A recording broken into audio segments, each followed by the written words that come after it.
Hi, I'm Susanna De Beer. I'm back again with another method to tie a sash around a Chiavari chair. Another approach is, again, find the middle. You always need to pretty much find the middle on all of them.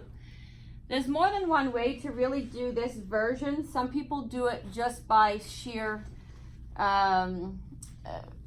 tightness here. I'm finding that I'm also showing an alternative because sometimes it's not everybody is super experienced with tying chair sashes.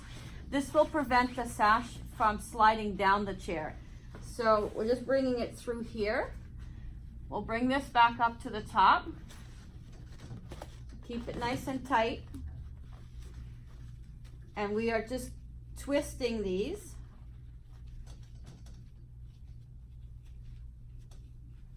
And pushing it through here, switching sides. Keep the twist going so it looks more like a rope in a way. And keep it going, switch again.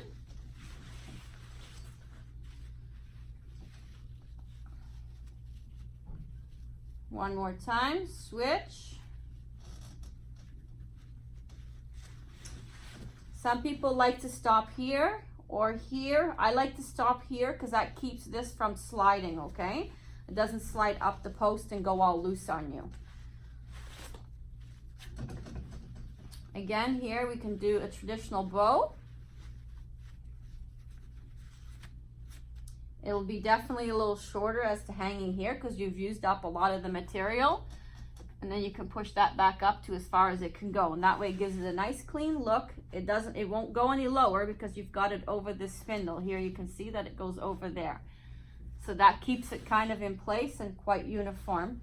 Again, this same method as on the other video I might have shown already is I've pulled this through to create that look versus the bow. Some people are really opposed to bows like myself. I would do this instead because I'm not a fan of a bow. However, endless options. Adding flowers, brooch, little bit of bling with some Velcro. You can also tie that around here as well. Have a great day, everybody.